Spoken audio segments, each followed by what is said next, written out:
से ही हम सबसे ज्यादा श्वास लेते हैं, नाक होगी तो ही हम श्वास ले पाएंगे, नासिका होगी तो ही सब काम होगा। देखिए अब पार्वती जी की नासिका छोड़िए, देवादिदेव महादेव ने पूरे शरीर को ढक दिया है, और शरीर को ढका जब देवादिदेव महादेव ने, पार्वती जी नाक से श्वास ले रही थी, श्वास लेते लेते लेते लेते पार्वती कुछ देर में भूमि पर गिर जाती हैं। शिव जी उनको जल का छींटा देकर शरीर पे से मिट्टी को हटाने लगते हैं। पार्वती जी फिर उठकर बैठ जाती हैं। पार्वती जी ने पूछा, जब मैं नाक से श्वास ले रही थी तो मैं चक्कर खाकर क्यों गिरी, मुझे ये वायु क्यों नहीं मिल रही थी? शंकर भगवान कहते हैं, सुनो पार्वती, शरीर में 3.5 करोड़ रोम छिद्र हैं। ये केवल रोम छिद्र देखने के नहीं हैं, ये शरीर को ताजी वायु प्रदान करते हैं, बल प्रदान करते हैं, जिसके कारण बस ये शरीर चलता है। केवल नासिका के बल पर शरीर नहीं चलता। ये रोमावली। अभी यहां पर भजन चालू कर दिए जाए तो भजन सुनते सुनते जो भजन के प्रेमी होते हैं ना, उनका धीरे धीरे धीरे धीरे पांव की जो नीचे तलवा होता ना, वो धीरे धीरे बैठे बैठे उसको बजाना चालू करें। फिर उसका दिमाग भी थोड़ा थोड़ा, अब भजन सुन रहे हो कानों से, रोमावली में से जब प्रवेश करता है तो शरीर की तरंगें चलना प्रारंभ हो जाती है। शरीर की तरंग। लोग पूछते हैं, शिव महापुराण की कथा में पहुंचने के बाद में आप कहते हो कि पंडाल में बैठकर कथा सुनो, 3 महीने में बाबा आपकी सुनता है, तो क्यों ऐसा? उसका कारण क्या है? उसका केवल एक कारण है कि यहाँ बैठकर आपके ये 3.5 करोड़ जो रोम छिद्र हैं, 21,600 श्वास जो मनुष्य के शरीर से प्रतिदिन निकल रही है, ये रोम छिद्र जो 3.5 करोड़ है, ये रोम छिद्र जब भगवान की कथा में जाकर बैठते हैं और इतने लोग मिलकर जब भजन गाते हैं, कीर्तन करते हैं, श्री शिवाय नमस्तुभ्यम कहते हैं, तो वो 3.5 करोड़ रोम छिद्र से अंदर प्रवेश कर जाता है और वो शरीर पवित्र होकर पवित्र काम के लिए जागरूक हो जाता है और उसका जीवन सार्थक हो जाता है। उसके जीवन का लक्ष्य उसको मिलता है। हम क्यों कहते हैं कि शंकर जी के मंदिर जाओ, 1 लोटा जल चढ़ाओ, बेलपत्री चढ़ाओ, चावल का दाना चढ़ाओ, एक फूल की पंखड़ी चढ़ाओ, ये भी ना बने तो शंकर जी के मंदिर में सफाई करिए आओ, धोयाओ, पोछा लगा दो, झाड़ू लगा दो, इतना भी ना बने तो शंकर जी के मंदिर का शिखर का दर्शन कर लो, इतना भी ना बने तो 3 बार ताली बजाकर बम बम बोले बोल दो, इतना भी ना बने तो शंकर जी के मंदिर के सामने से निकलो तो मुस्कुरा कर निकल जाओ, इतने में भी महादेव कृपा कर देता है। केवल उसके दरवाजे की चौखट, केवल उसका स्पर्श, केवल उसका दीदार, केवल उसके दरवाजे का बल हमको मिलता है और हम बलवान बन जाते हैं। अर्जुन, नकुल, सहदेव, भीम, युधिष्ठिर कितने बड़े योद्धा थे, उसके बाद भी भगवान कृष्ण ने पांडवों से कहा था शंकर जी का स्मरण करो, शिव जी की पूजन करो। राम जी कितने बड़े योद्धा थे, राम जी स्वयं भगवान विष्णु के अवतार थे, तो भी राम जी महाराज शंकर जी की आराधना करते हैं, शिव की पूजन करते हैं, शंकर का स्मरण करते हैं। क्यों? क्योंकि शिव की भक्ति से जो मिल सकता है वो दुनिया में कहीं नहीं मिल सकता, शंकर के सिवा कोई नहीं मिल सकता।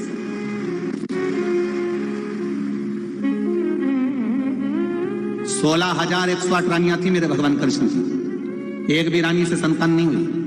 तब गर्गाचार्य बाबा के कहने पर उन्होंने एक एक रानी के साथ में 11-11 दिन तक शंकर जी की भक्ति करी। शिव जी प्रसन्न होकर वर दे दिए, तुम्हारी एक एक रानी से 11-11 संतान होगी। 10 लड़के 1 लड़की, 10 छोरा 1 छोरी, 10 मुलगा 1 मुलगी।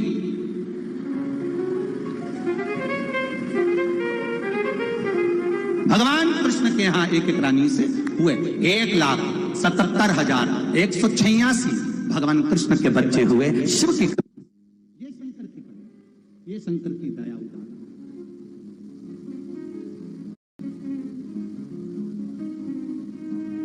महाराज शिव तत्व को जानना। एक पत्र देखिए,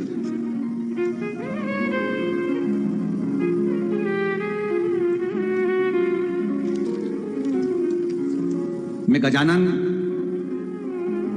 कल से मैं महाराष्ट्र के हिंगोली जिले के बसमत में रहता हूं। मेरी माता 2019 से रोज आपकी शिव पुराण की कथा सुनती है। इसमें नाम तो कुछ दिया नहीं, पर पत्र ऐसा है जिसने लिखा हो अपनी जगह पे खड़े हो जाओ। अगर आपने लिखा है ठीक है, दोनों हाथ ऐसे दिखा दीजिए। श्री शिवाय नमस्ते।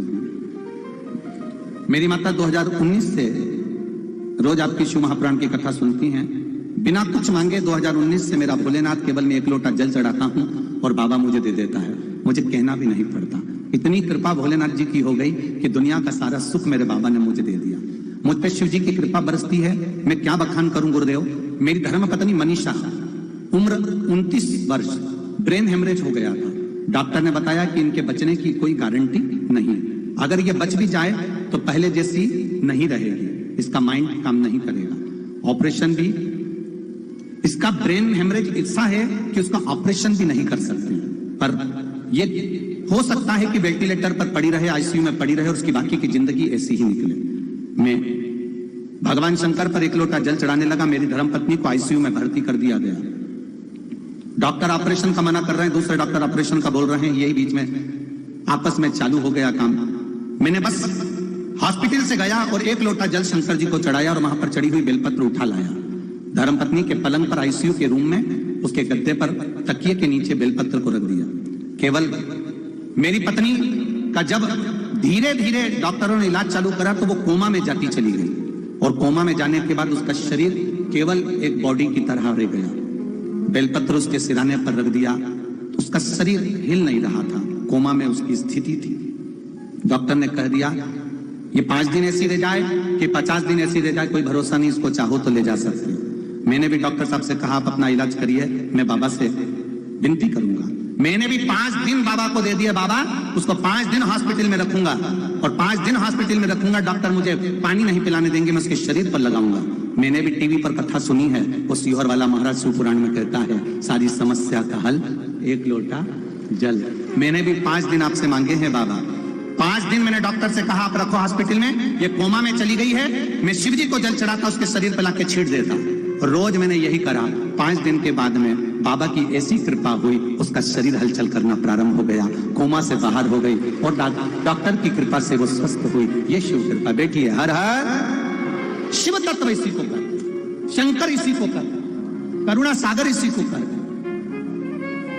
उसकी भक्ति इसी को कर। शिव की पूजन करना, शंकर पे जल चढ़ाना, शंकर का भजन करना, बेलपत्र चढ़ाना, ये ढोंग नहीं है, ये प्रपंच नहीं है, ये अंधविश्वास नहीं है, ये कोई जादू और टोना नहीं है, ये कोई बेल और भभूति नहीं है, ये कोई तंत्र विद्या या मंत्र विद्या नहीं है, ये केवल आपका विश्वास। आपने शिव को जल चढ़ाया, शिव आपका हो गया और शंकर आपका हो गया, तो आप शंकर के हो गए और कुछ भी नहीं, कुछ भी नहीं। बोल बम का नारा है, जम के बोलो जरा बाबा एक सहारा है। बोल बम का नारा है,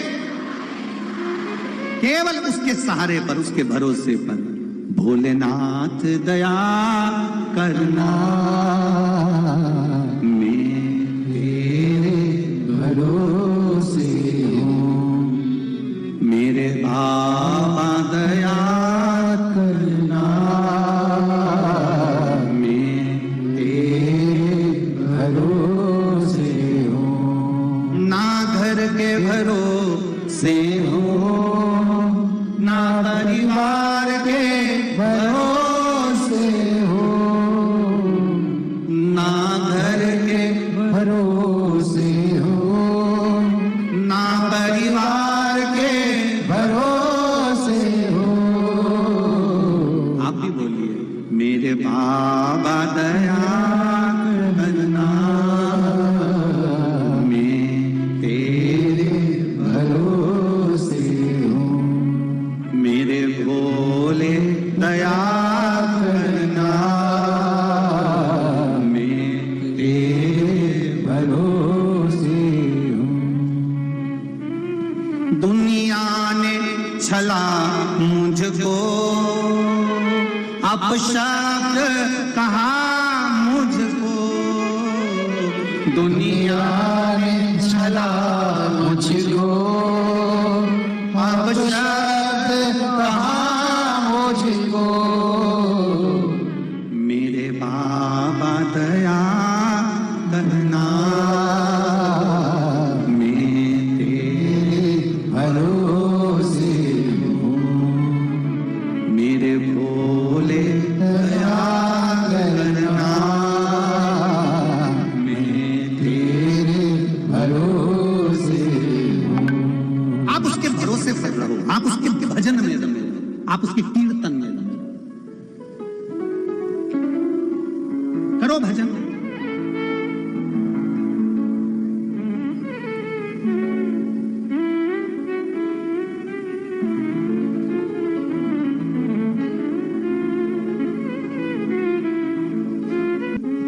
जितनी भक्ति कर सकते हो उतनी करो।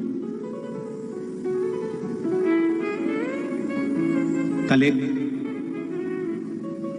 बेटी ने झोली में, जो कार्यकर्ता झोली आपके पास लाते हैं, उसमें एक लेटर डाला, एक पत्र डाला। वो पत्र जहां हम सांसद जी के यहाँ हैं वहां पर रखा हुआ। उस पत्र में उस बेटी ने एक बात लिखी,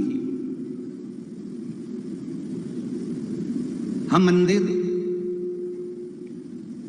अगर परिधान को बदल कर जाएंगे तो लोग हमको हंसते हैं। अगर मान लो मेरे को कॉलेज जाना है, ट्यूशन जाना है, और मैं जो कपड़े पहनी हूं, मान लो मैं जीन्स पहनी हूं, मान लो मैं टी शर्ट पहनी हूं, तो क्या मैं मंदिर में जाके पानी चढ़ाकर फिर जा सकती हूं? अपनी कोचिंग सुबह सुबह का टाइम रहता है, मंदिर जाने के कपड़े अलग पहनूं, फिर कोचिंग के कपड़े अलग पहनूं, इतना समय नहीं मिल पाता। क्या मैं वस्त्र पहनूं और चली जाऊं? हम उस बेटी से कहना चाहेंगे, भगवान तुम्हारे कपड़े देखने के लिए नहीं बैठा है, भगवान तुम्हारा दिल देखने के लिए बैठा है। कपड़े देखने के लिए दुनिया के लोग बैठे होंगे, पर मेरे महादेव, आज के जमाने की बेटियां और बेटे अगर मंदिर जा रहे हैं, शिव मंदिर जा रहे हैं, एक लोटा जल चढ़ाने जा रहे हैं, तो मेरा निवेदन है, बड़ी मुश्किल से इनको मंदिर का दरवाजा मिला है। अगर हम टोकना चालू करेंगे तो फिर मंदिर से गायब। बड़ा मुश्किल से ये मंदिर के द्वार तक पहुंचे। एक सास बहू पर ज्यादा नियम लगाती है ना, बहुत ज्यादा नियम लगाती है, बहुत ज्यादा नियम लगाती है, तो बहू फिर सास की नहीं सुनती। एक प्रश्न यहां सम्मुख में है, एक बहू से सास रोज एक ही बात कहती है, एक एक दाना बीन बीन कर अच्छे से रखना, तिल्ली पूरी साफ करना, तिल्ली का लड्डू बनना है, कोई कचरा ना हो, एक एक दाना अच्छे से बीनना, एक एक दाना अच्छे से बीनना। ऐसी तिल्ली हुई और ऐसा तिल्ली का लड्डू हुआ, बेचारी बहू के बाल नोच लिए सास ने। अगली बार बहू विचार करेगी, मकर संक्रांति पे अपने मायके चली जाऊंगी, पर डोकरी के साथ नहीं रहूंगी। बोलोरी पर बड़ी की जीजियो, गलत कह रहा है। तुम ज्यादा परेशान करोगे, अगली बार त्योहार आया वो मायके चली जाएगी, मम्मी सीधे लड्डू बनाएगी, खिलाएगी, खाएगी और आ जाएगी। तुम बनाती रहो और खाती रहो। तुम ज्यादा कहोगी ना, एक एक तिल्ली को धोना, एक एक तिल्ली को साफ करना, एक एक तिल्ली को साफ करना। जिस बेटी ने पढ़ाई में अपना जीवन निकाला, जिस बेटी ने विद्या में अपना जीवन निकाला, जिस बेटी ने एजुकेशन में अपना जीवन निकाला, जिस बेटी ने कंपटीशन एग्जाम में अपना जीवन निकाला, आज वो तुम्हारे घर को लेकर चल रही है, ये बहुत बड़ी बात है, और संभाल के चल रही है, ये बहुत बड़ी बात है। और उसके बाद भी तुम बेटी के पीछे पड़ी रहो, एक एक तिल्ली धोना, एक एक तिल्ली धोना। और वही बेटी फिर मकर संक्रांति के दिन बाथरूम में नहाने गई, 3 घंटे तक बाहर नहीं आई। सास ने पूछा, बेटा क्या कर रही है? मम्मी एक एक बाल को शैम्पू कर रही हूं। एक एक बाल को अलग अलग शैम्पू कर रही थी तो नहीं आई। तुम्ही ने नियम बताया था, एक एक कचौड़ी अच्छे से तलना, एक एक पूरन पोली अच्छे से बनाना, एक एक लौकी अच्छे से काटना, तो वो भी एक एक बाल अच्छे से धो रही है। सास ने दूसरी बार संक्रांति पे बोलना बंद कर दिया कि एक एक तिल्ली अच्छे से धोना। ज्यादा नियम लगाओगे तो तुम दुखी हो जाओगे।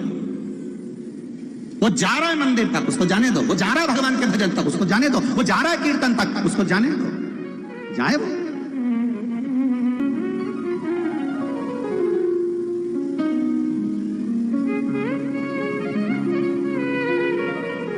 अब कोई कहे नियम, गुरुजी हम फिर कहेंगे, भगवान के दरवाजे तक जाने के लिए बहुत बहुत प्रयास करना पड़ेगा, तब कोई शिव के दरवाजे तक जाएगा।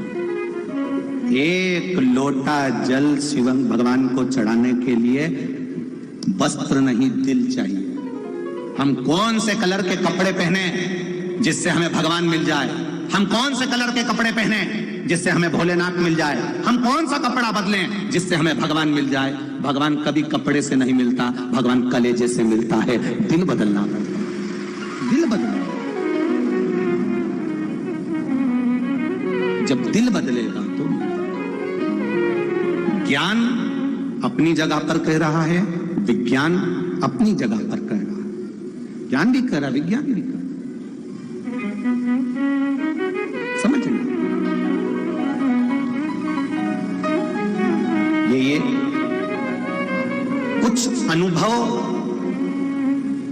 कुछ अनुभव ज्ञान के होते हैं और कुछ अनुभव विज्ञान के होते हैं।